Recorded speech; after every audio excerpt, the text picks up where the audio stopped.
ये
भद्रम कर्णे भी शृणुयामः देवा।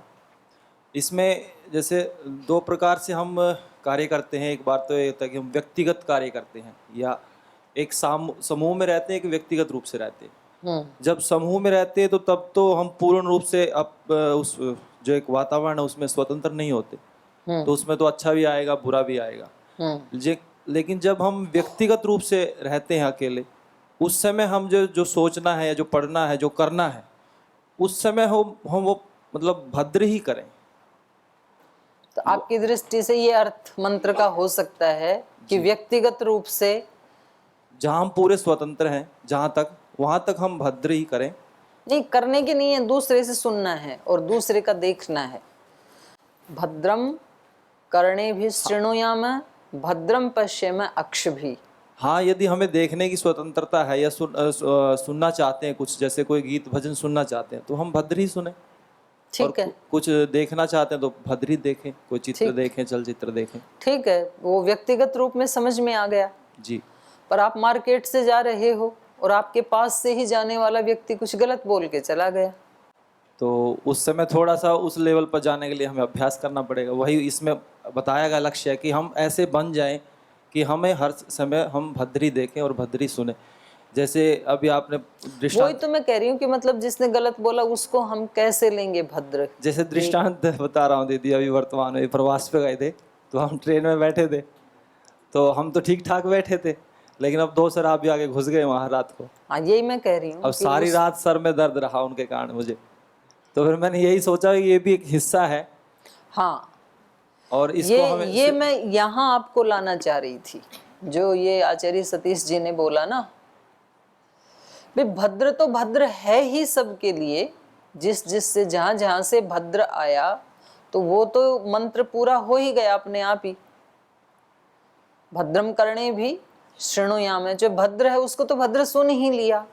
अब वहां तो कुछ साधना या कोई प्रयास पुरुषार्थ करने की आवश्यकता ही नहीं है। साधना शुरू कहां से होती है? जहां अभद्र सुनने को मिला। जो बदतर में से बेहतर निकालना सीख ले वो साधक।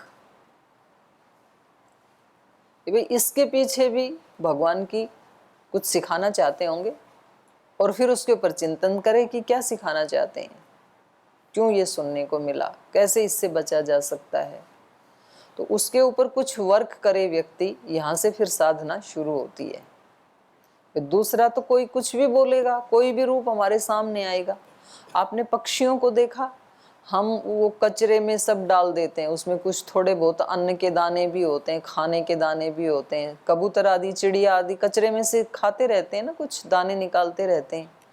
तो कचरा हमारे लिए तो कचरा था, बहुत बदतर चीज है, बुरी चीज है, पर उस बुरे में से भी उन्होंने अच्छा निकाल लिया, तो उनसे हम सीख सकते हैं। तो हमारे जीवन में ऐसा तो है नहीं कि केवल भद्र ही भद्र होगा, सब भद्र भी होगा, अभद्र भी होगा, सुख भी आएंगे, दुख भी आएंगे। लेकिन जिस दिन दुख में से भी कुछ अच्छा सीख ले व्यक्ति, या कम से कम ये कहे कि जो होता है अच्छे के लिए होता है, इसके पीछे भी भगवान कुछ तो सिखाना चाह रहे हैं, या तो मैंने कोई त्रुटि की थी तो ये उसका फल मिल रहा है, तो अब इसको भोग लेते हैं शांति पूर्वक। और या तो फिर मेरा कोई भी ऐसा पाप कर्म था नहीं, अगर किसी को ये विश्वास हो कि मैंने तो किसी भी जन्म में ऐसा कोई पाप नहीं किया, तो ठीक है, फिर जो कोई मेरे साथ अन्याय कर रहा है उसको उसका फल मिलेगा, मैं इससे दुखी ना हूं।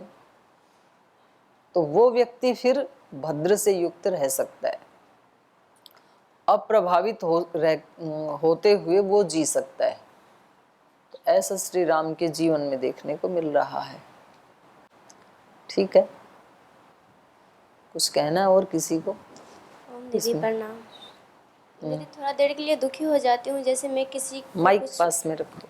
जैसे मैं अपना भाव से अच्छा उसको कुछ बोले हैं किसी को, और अच्छा दृष्टि से बोले हैं, अच्छा भाव से बोले हैं, लेकिन वो थोड़ा बुरा ले लेते हैं अपना अंदर, तो और वो मुझे नहीं बोल के दूसरे को बोलते हैं क्या, जो वो अच्छा दृष्टि से नहीं मतलब बोले, अच्छा भाव से नहीं, अच्छा व्यवहार नहीं है।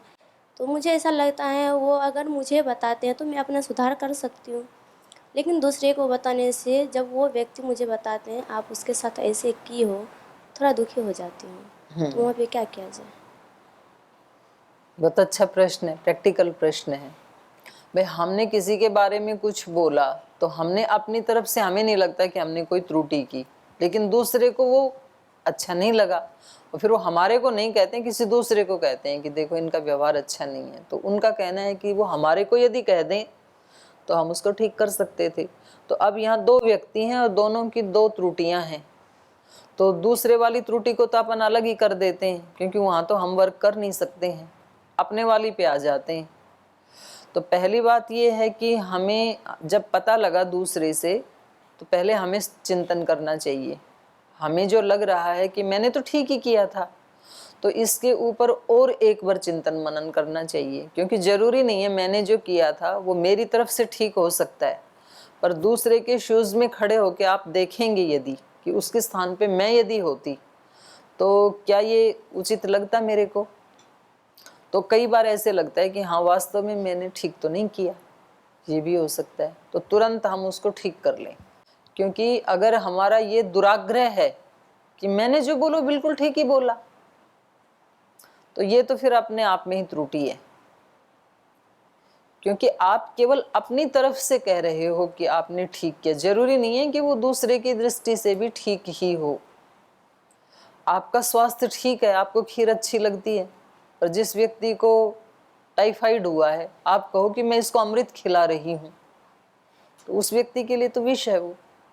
तो आपको दूसरे की दृष्टि से भी तो देखना पड़ेगा ना, जिसके साथ आप व्यवहार कर रहे हो। अब अपनी दृष्टि से तो लक्ष्मण जी ठीक ही कह रहे हैं, लेकिन भरत जी की दृष्टि से भी तो देखना पड़ेगा भी उसका पीछे का क्या ट्रैक रिकॉर्ड है, आज तक उसने कोई ऐसा बुरा काम किया नहीं है। तो हम केवल अपनी दृष्टि से देखते हैं, ये अपने आप में ही एक त्रुटि है कि जी मैंने तो अपनी तरफ से ठीक ही कहा था, अब दूसरे को बुरा लगे तो लगे। ऐसे बोलते भी हैं और व्यक्ति।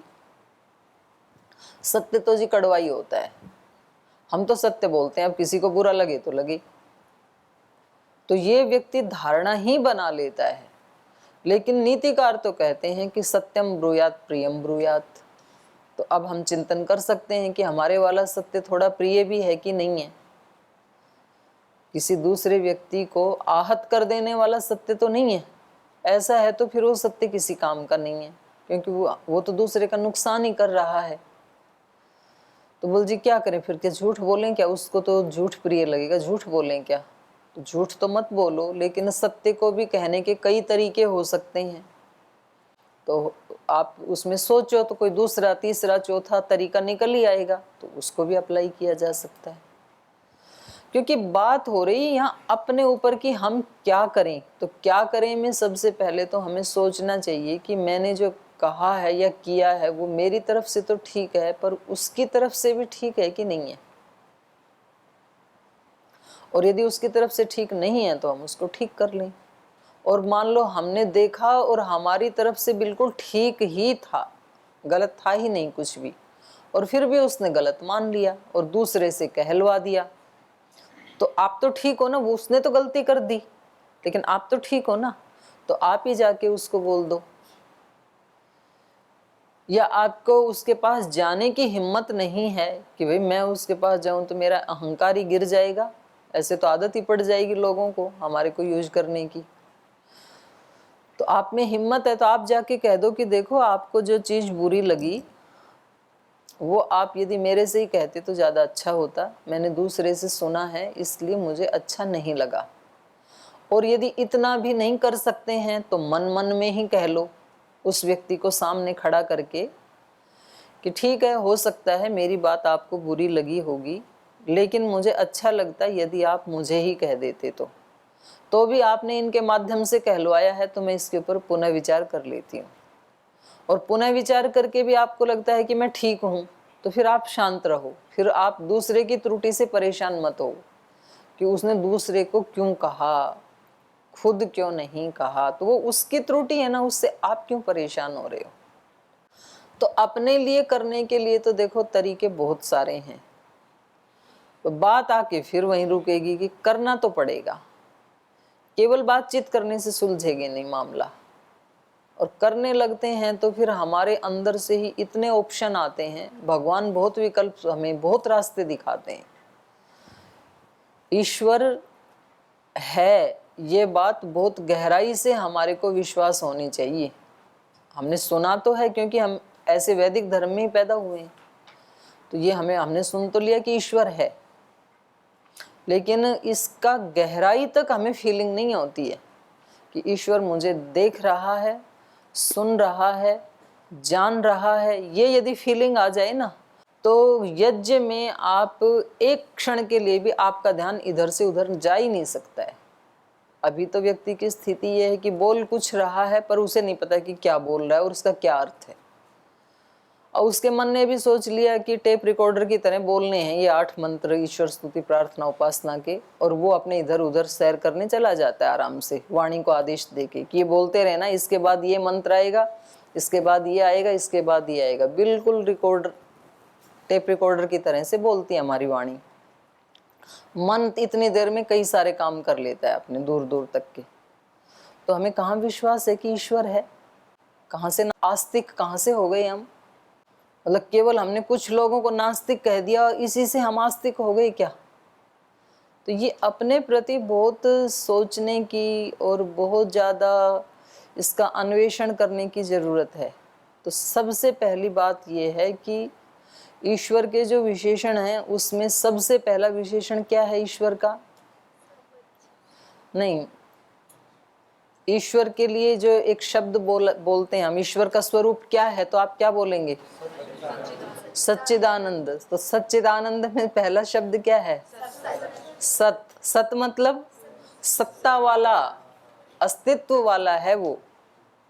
तो पहले तो ये ही बात गहराई से जम जाए कि वो है, तो समझ लो कि 90% त्रुटि नहीं होंगी। फिर अब मैं इस कक्षा में हूँ, आपको पता है ना कि मैं हूँ, यहाँ बैठी हूँ, पता है तो आप यहाँ बैठ के त्रुटि नहीं कर सकते हो, एक दूसरे से बात नहीं कर सकते हो, एक दूसरे से झगड़ा नहीं कर सकते हो।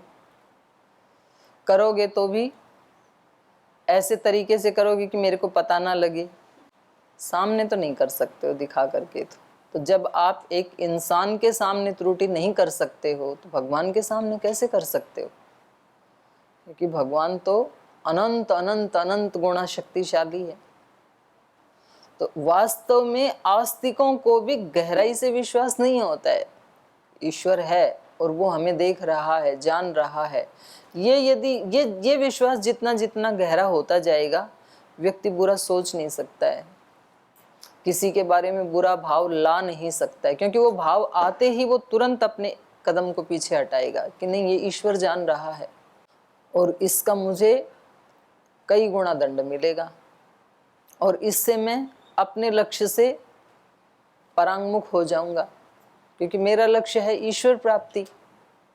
ईश्वर को ये सब चीज़ें पसंद है नहीं। जब तक किसी व्यक्ति का किसी एक व्यक्ति के प्रति भी राग द्वेष है, तब तक तो वो आत्म साक्षात्कार या ब्रह्म का साक्षात्कार नहीं कर सकता है।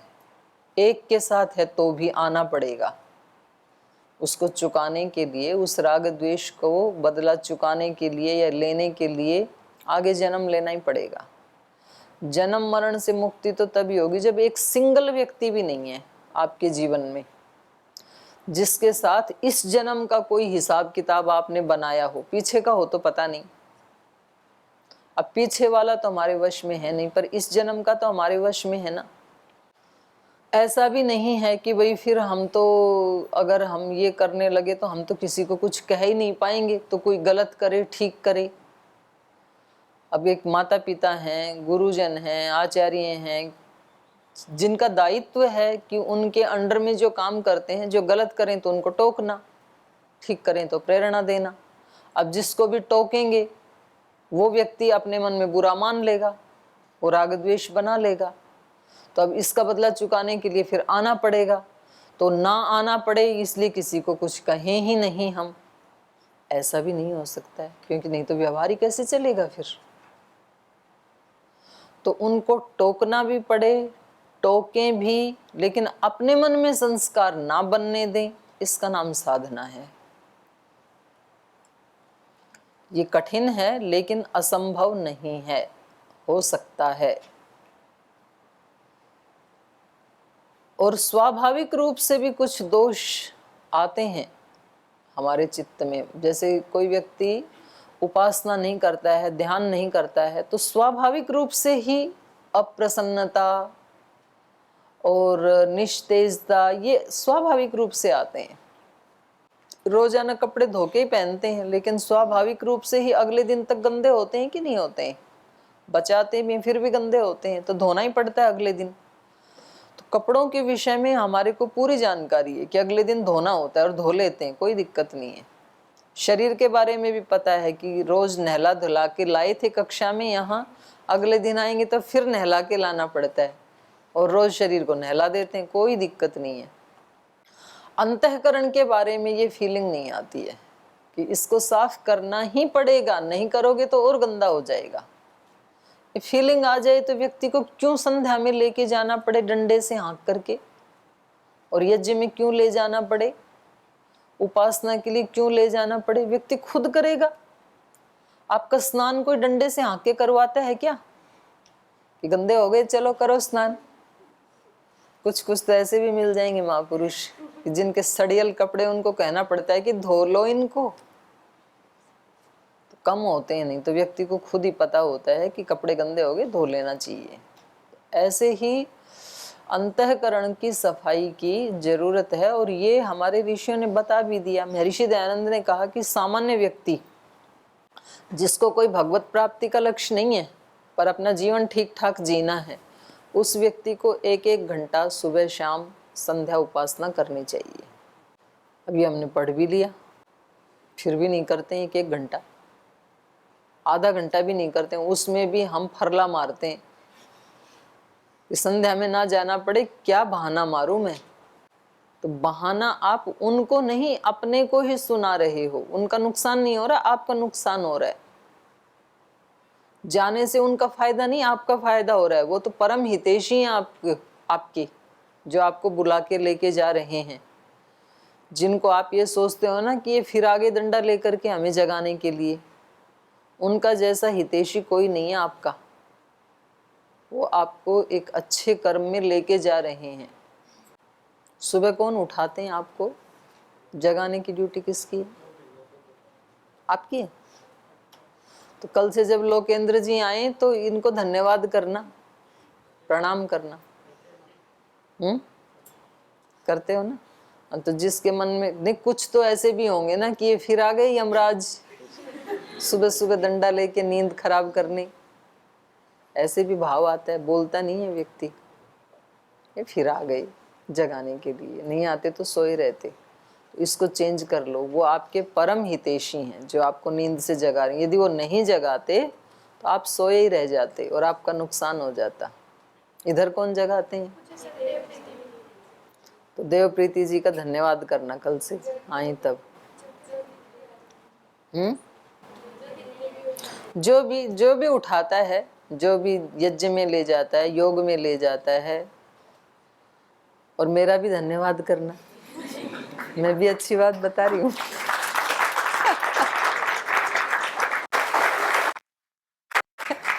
ताली बजवाने के लिए नहीं कहा, मतलब हमारे मन में आनी चाहिए ये बात कि सब लोग हमारा हित ही कर रहे हैं, जो हमें उस तरफ ले जा रहे हैं।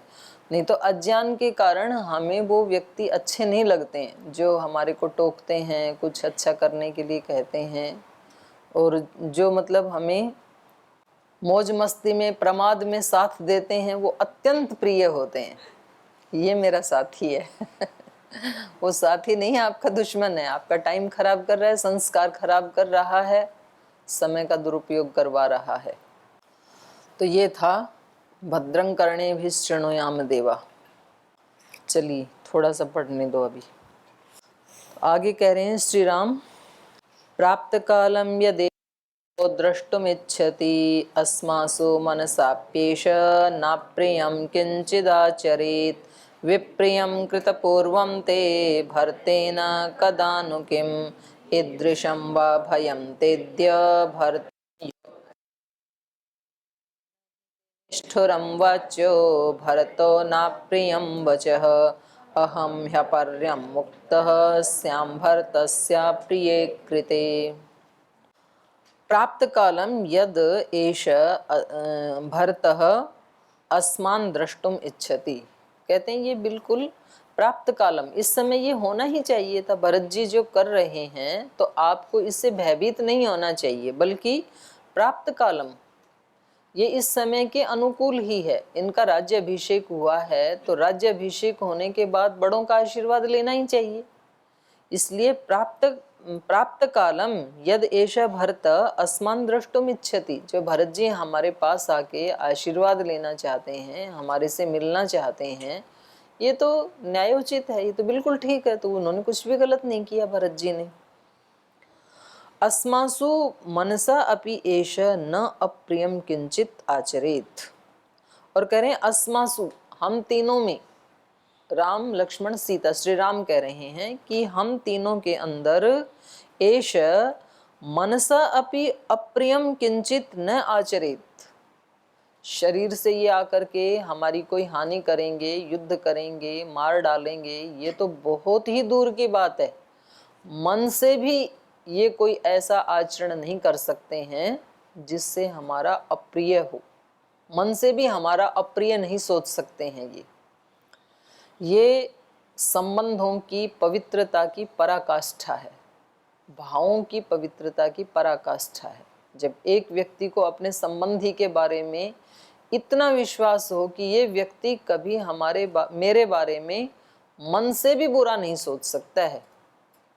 वाणी और शरीर इंद्रियों से बुरा करना तो बहुत दूर की बात है, तो समझ लो कि वो एक विश्वास की, उस संबंध में विश्वास की पराकाष्ठा है, और उन दोनों के संबंध की पवित्रता की भी पराकाष्ठा है। व्यक्ति के मन में आता ही नहीं है ऐसा, ये बहुत बड़ी बात है। तो श्री राम कह रहे हैं मनसा अपि एष अस्मासु अप्रियम किंचित न आचरित। मन से भी बुरा नहीं कर सकते हैं। लक्ष्मण, आप तो कह रहे हो कि आकर के हमारे ऊपर बाण चलाएंगे।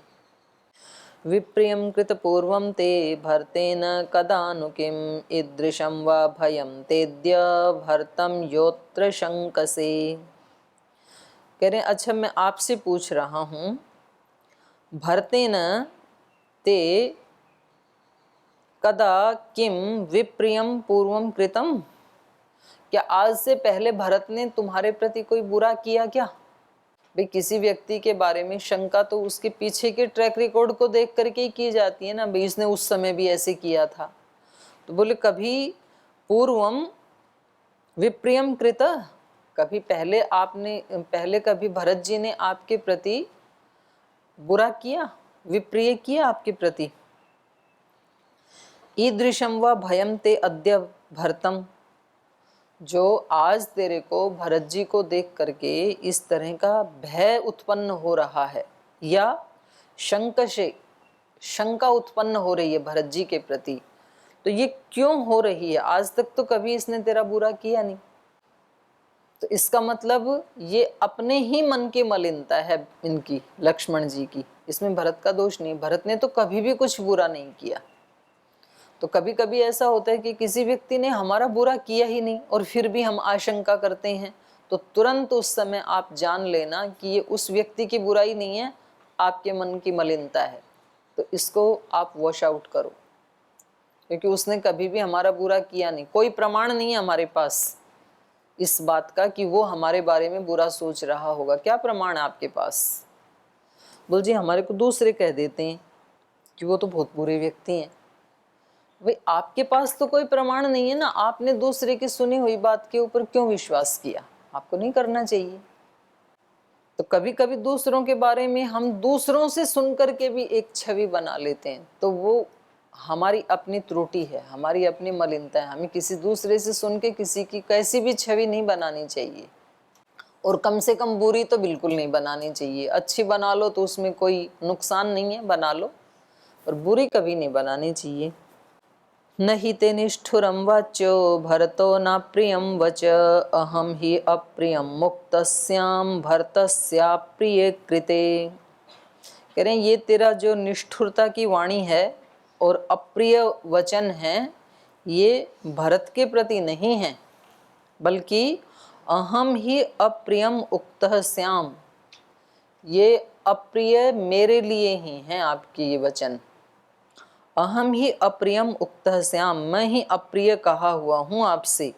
भरतस्य अप्रिय कृते, भरत के प्रति अप्रिय वचन बोल देने पर ये समझ लो कि आपने मेरे प्रति ही बुरे वचन बोले, क्योंकि आप मेरे साथ रहते हो। भरत ने आज तक कोई आपका बुरा किया नहीं, तो ये भरत के प्रति निष्ठुरता और अप्रियता नहीं है, ये मेरे प्रति ही आपकी निष्ठुरता और अप्रियता है। तो आज समय हो गया, आज यहीं विराम लेते हैं, शेष कल पढ़ेंगे।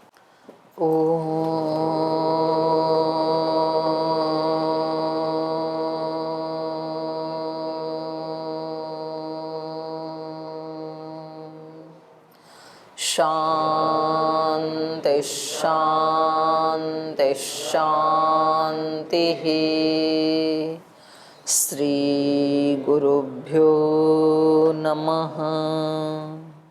तू ही माता, तू ही पिता है, तू ही बंधु, तू ही सखा है। तू ही माता, तू ही पिता है, तू ही बंधु, तू ही सखा है। तू ही है करुणा निधान। हे राम, हे राम, हे राम, हे राम। तू अंतर्यामी, सबका स्वामी। तू अंतर्यामी, सबका स्वामी। तेरे चरणों में कोटि प्रणाम। हे राम, हे राम, हे राम, हे राम। तू ही दुख त्राता, विश्व विधाता। तू ही दुख त्राता, विश्व विधाता। तेरे शरण में है विश्राम। हे राम, हे राम, हे राम, हे राम। तू ही माता, तू ही पिता है, तू ही बंधु, तू ही सखा है। तू ही है करुणा निधान। हे राम, हे राम, हे राम, हे राम, हे राम, हे